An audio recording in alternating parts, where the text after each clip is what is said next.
Heterotrophic nutrition वो nutrition होता है जिसमें ऑर्गेनिजम्स अपने फूड को स्वतः नहीं बना पाते हैं। हेट्रोस के मीन्स होता है डिफरेंट या अदर, और ट्रोफोस के मतलब होता है फीडर, मतलब ऐसा ऑर्गेनिजम्स जो दूसरे के ऊपर फीड करे, ऐसे ऑर्गेनिजम्स को हेट्रोट्रॉफ्स कहेंगे, और इस तरह के न्यूट्रिशन को हेट्रोट्रॉफिक न्यूट्रिशन कहेंगे।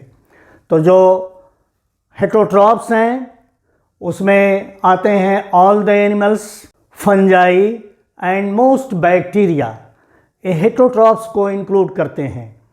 इसमें हेट्रोट्रॉफिक न्यूट्रिशन में ऑर्गेनिजम्स अपने कार्बन के लिए ऑर्गेनिक सोर्स पर डिपेंड होते हैं, और ये organic source of carbon organisms खुद नहीं बना सकते।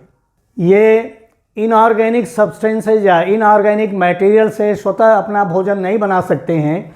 ये दूसरे के द्वारा बनाए हुए भोजन को, दूसरे के द्वारा बनाए हुए कार्बन सोर्स को ये इंजेस्ट करते हैं, लेते हैं। तो ऐसे ऑर्गेनिजम्स मेनली जो हैं फूड को प्रोसेस करते हैं, और प्रोसेस करके उसको यूजेबल फॉर्म में कन्वर्ट करते हैं। तो जो फूड प्रोसेसिंग होगी वो मेनली इंक्लूड करेगी डाइजेशन, जो फूड पार्टिकल्स होंगे उनको वो डाइजेस्ट करेगा, सिंपलर फॉर्म्स में कन्वर्ट करेगा। उसका जब सिंपलर फॉर्म्स में हो जाएंगे वो फूड मटेरियल्स तो उनको एब्जॉर्ब करेगा, और जब एब्जॉर्प्शन हो जाएगा तो उसका एसिमिलेशन होगा। वो बॉडी के ऑर्गेनिजम्स के डिफरेंट पार्ट्स में जाके या तो एनर्जी प्रोडक्शन करेंगे, लाइफ प्रोसेसेस को चलाएंगे, या उनके बॉडी बिल्डिंग मटेरियल्स में अपना योगदान करेंगे। अब जो हेट्रोट्रॉफिक न्यूट्रिशन है उसको हम एक मेजर तरह से 3 भागों में डिवाइड कर सकते हैं। पहला है होलोजोइक, मतलब एनिमल टाइप फीडिंग। जो एनिमल्स होते हैं उनका फ्री मूवमेंट होता है और अपने सॉलिड फूड को वो इनगल्फ करते हैं। तो होलोजोइक न्यूट्रिशन में मुख्यतया इंजेशन होता है, फूड मटेरियल्स का इंजेशन करते हैं, फिर बड़े बड़े जो फूड मटेरियल्स हैं उनको वो डाइजेस्ट करते हैं। बिगर फूड मटेरियल्स का मैकेनिकल ब्रेकडाउन होता है, और मैकेनिकल ब्रेकडाउन के बाद उसके हाइड्रोलिसिस होती है, एंजाइमेटिक हाइड्रोलिसिस होती है, और उस एंजाइमेटिक हाइड्रोलिसिस से वो सिंपलर फॉर्म्स में कन्वर्ट हो जाते हैं, जिसको कि बॉडी जो है गट से एब्जॉर्ब करती है। तो वो डाइजेशन हो गया, और फिर उन फूड मटेरियल्स का जो सिंपलर फॉर्म्स में हो गए उनका एब्जॉर्प्शन हो जाएगा। एब्जॉर्प्शन होने के बाद एसिमिलेशन होगा, बॉडी के डिफरेंट पार्ट्स को जाएंगे, और मैंने बताया कि जैसे वो डिफरेंट पार्ट्स में जाके जो लाइफ के प्रोसेसेस हैं, और सभी लाइफ प्रोसेसेस के लिए पहले तो एनर्जी की आवश्यकता होती है, और कुछ बॉडी बिल्डिंग के लिए वो मटेरियल्स जो हैं यूज़ होंगे बॉडी के डिफरेंट पार्ट्स में। फिर इसके बाद जो rest of the food materials हैं, जिसको फीकल वेस्ट कहेंगे, या और दूसरे ढंग से भी वो जो निकाले जा सकते हैं, उनका इजेशन हो जाएगा। तो ये 5 स्टेप्स हो गए होलोजोइक न्यूट्रिशन में। जो होलोजोइक न्यूट्रिशन है इसमें जो ऑर्गेनिजम्स हैं वो कई तरह के अपने फूड रख सकता है, और उनके फीडिंग हैबिट पर उनके फीड डिवीजन्स हो जाते हैं। चाहे वो हर्बीवोरस होगा, अगर वो हर्ब्स को, प्लांट को फीड करता है तो हर्बीवोरस होगा। अगर वो अदर एनिमल को फीड कर रहा है तो कार्निवोरस होगा। यदि ऑर्गेनिजम्स मिक्स्ड फीडर है, मतलब हर्ब्स को भी खा रहा है और एनिमल्स को भी अपने फूड में ले रहा है, तो वो कहा जाएगा आमनीवोरस।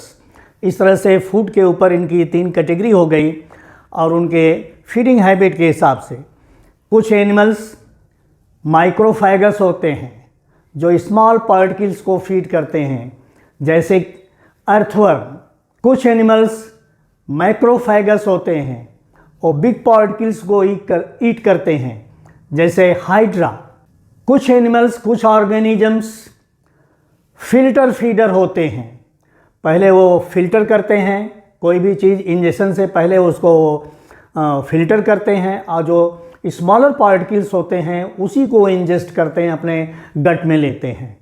जैसे मसल, जैसे वो मलस्क में है, तो वो मसल जो है वो अपने को फिल्टर फीडिंग वाली कैटेगरी में रखता है। कुछ ऑर्गेनिजम्स फ्लूइड फीडर्स होते हैं, वो फ्लूइड मटेरियल्स को फीड करते हैं, जैसे मॉस्किटो और बटरफ्लाई, ये सब सक करते हैं, फ्लूइड को सक करते हैं, तो ये फ्लूइड फीडर्स हो गए। अब हम लेते हैं दूसरी जो कैटेगरी है हेटरोट्रॉफिक न्यूट्रिशन की, जिसको कहेंगे सैप्रोट्रोफिक या सैप्रोफिटिक न्यूट्रिशन। इस सैप्रोफिटिक न्यूट्रिशन में फंजाई आएंगे और मेनी बैक्टीरिया, बहुत सारे बैक्टीरिया इस कैटेगरी में आएंगे। सैप्रोस के मतलब होता है डेड एंड डिकेइंग और ट्रोफोस के मतलब होता है फीडर। तो जो डेड एंड डिकेइंग को फीड करे वो सैप्रोट्रॉफ हो गया या सैप्रोफिटिक न्यूट्रिशन वो हो गया। इसमें क्या होता है, आप अपने घरों में देखिए, कभी हम ब्रेड को रख देते हैं जहाँ पर मॉइस्चर होता है, रोटी बनी होती है उसको रख देता, तो देखते हैं उस पर फंगस ग्रो कर गया, और थोड़े समय के बाद जब और वो मॉइस्चर पाता है तो वो फिर उसमें सड़न गलन होने लगती है। तो ये फंजाई और बैक्टीरिया उसको मिलके डाइजेस्ट करते हैं उसके फूड मटेरियल्स को। तो इस तरह से जो फंजाई हैं और बैक्टीरिया हैं, एक फंजाई का बहुत कॉमन एग्जाम्पल है मशरूम, ईस्ट, ये सब जो हैं देखिए डेड एंड डिकेइंग मटेरियल्स को डाइजेस्ट करते रहते हैं।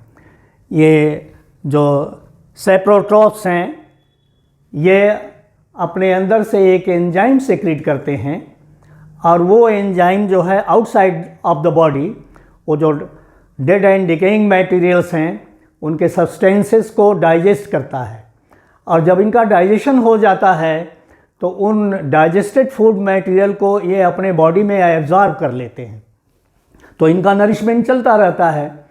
और कुछ चीज़ों को ये आफ्टर डाइजेशन सिंपलर फॉर्म्स में कन्वर्ट कर देते हैं। ये खुद नहीं यूज़ करते हैं, बल्कि जो और प्लांट्स हैं वो उन मटेरियल्स को अपने फूड के रूप में लेते रहते हैं। तो ये सैप्रोट्रॉफिक न्यूट्रिशन हो गया। अब हम तीसरी कैटेगरी को लेते हैं जिसको कहते हैं सिम्बायोसिस। सिम्बायोसिस के मतलब होता है लिविंग टुगेदर। सिम मतलब टुगेदर, बायोस के मीन्स लाइफ, जो लाइफ साथ साथ चले। तो इस कैटेगरी में क्या होगा, दो या दो से अधिक डिफरेंट स्पीसीज़ के ऑर्गेनिजम्स एक साथ रहते हैं। तो ऐसे कॉम्बिनेशन को, इस तरह के एसोसिएशन को कहेंगे सिम्बायोसिस। और सिम्बायोसिस की कैटेगरी जो है ये देखिए तीन कैटेगरी हो सकती हैं। पहला है पैरासिटिक, पैरा के मतलब हो गया बिसाइड, सिटोस के मतलब हो गया फूड, जो अपने अगल बगल से फूड ले, और इसमें क्लोज एसोसिएशन होता है टू लिविंग ऑर्गेनिजम्स का जो डिफरेंट स्पीसीज़ के होते हैं। इसमें एक पार्टनर, पैरासिटिज्म में, पैरासिटिक टाइप ऑफ न्यूट्रिशन में एक पार्टनर तो बेनिफिट पाता है, लेकिन दूसरे पार्टनर को हार्म मिलती है, नुकसान पहुंचता है। और ये जो पैरासिटिज्म होता है वो दो कैटेगरी में डिवाइड हो सकता है।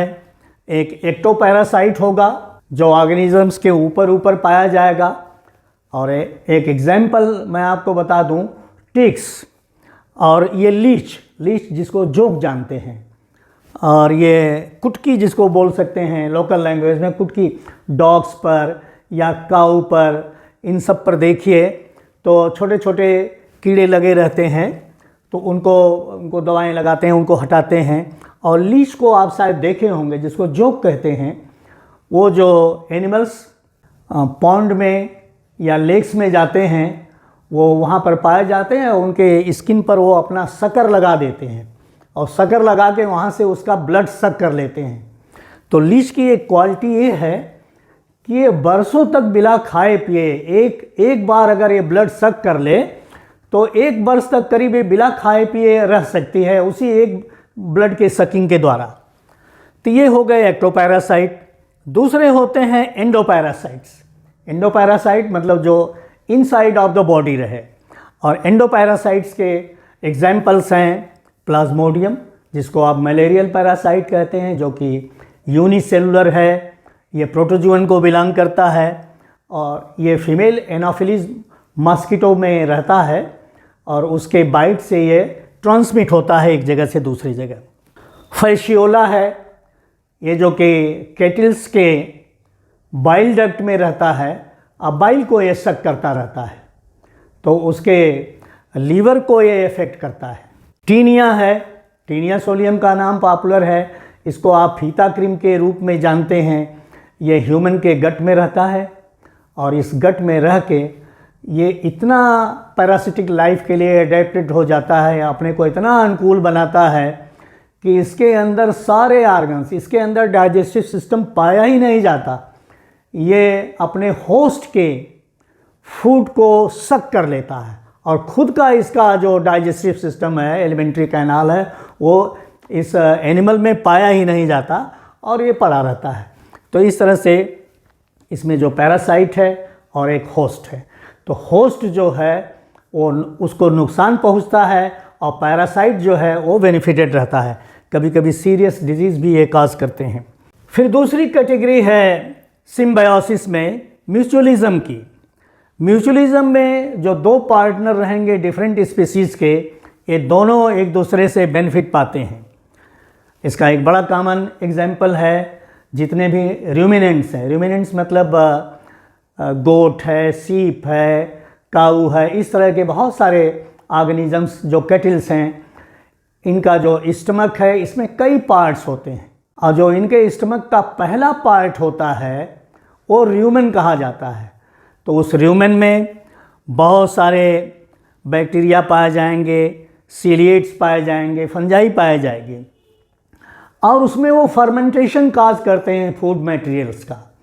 उस फर्मेंटेशन से और क्या खाते हैं ये सीप, गोट, बैफेलो, काऊ, ये क्या खाते हैं? इनका मुख्य भोजन जो है वो सेलुलोज है, ये घास पात खाते हैं। तो सेलुलोज डाइजेस्टिंग के लिए एक प्रॉब्लम है उनके अंदर। तो ये जो बैक्टीरिया हैं, जो सीलिएट्स हैं, जो फंजाई हैं, जो उनके र्यूमेन में रहते हैं, स्टमक का पार्ट हो गया, तो वो उसका फर्मेंटेशन काज करते हैं। फर्मेंटेशन से उस सेलुलोज को वो सिंपलर फॉर्म्स में थोड़ा ब्रेक करते हैं। फिर जो होस्ट है उसके enzymes rest of the food materials को डाइजेस्ट करते हैं और अपने यूज़ में लेते हैं। और एक दूसरा एग्जाम्पल है राइजोबियम का। जो लेगुमिनस प्लांट्स होते हैं उनके रूट्स में नोड्यूल्स पाए जाते हैं। राइजोबियम जो है नोड्यूल्स पैदा करता है और उसमें नाइट्रोजन फिक्सेशन करता है। तो एक तो बैक्टीरिया को उसमें जगह मिली रहने के उसके रूट में, और दूसरे वो नाइट्रोजन फिक्स कर रहा है। तो नाइट्रोजन जो है ग्रेन्स के लिए, प्लांट के लिए बहुत यूज़फुल है। तो दोनों इसमें बेनिफिटेड हो रहे हैं। प्लांट भी बेनिफिटेड हो रहा है क्योंकि उसको नाइट्रोजन मिल रही है उसको, और जो राइजोबियम है उसको रहने के लिए जगह मिल रही है। तो दोनों को इससे फ़ायदा है। तो ये कैटेगरी हो गई म्यूचुअलिज्म की। जो तीसरी कैटेगरी होती है सिम्बायोसिस की, वो होती है कॉमेंसलिज्म। कॉमेंसलिज्म के मीनिंग हो जाता है eating at the same table, एक ही मेज़ पर खाना खाना, साथ साथ बैठ के खाना खाना। इसमें क्या होता है, जो दो डिफरेंट स्पीसीज़ होती हैं, जो दोनों साथ साथ रहती हैं, दोनों फीडिंग करती हैं, इसमें एक तो बेनिफिट पाता है लेकिन दूसरा हार्म नहीं पाता है। एक को बेनिफिट होती है साथ रहने की, लेकिन दूसरे को हार्म नहीं कोई पहुंचता है। आप बहुत कॉमन एग्जांपल्स देखते होंगे कि ऑर्किड्स हैं या लाइकेंस हैं, ये कोई ट्री है उसके ऊपर सहारे के द्वारा ये ऑर्किड्स और लाइकेंस उसके ऊपर क्लाइंब करते रहते हैं और दोनों के एसोसिएशन बने रहते हैं। ऑर्किड और लाइकेंस उससे हेल्प पाते हैं, अपने को क्लाइंब कराते हैं, ऊपर बढ़ते चले जाते हैं, लेकिन अपने होस्ट प्लांट को कोई नुकसान नहीं पहुंचाते हैं।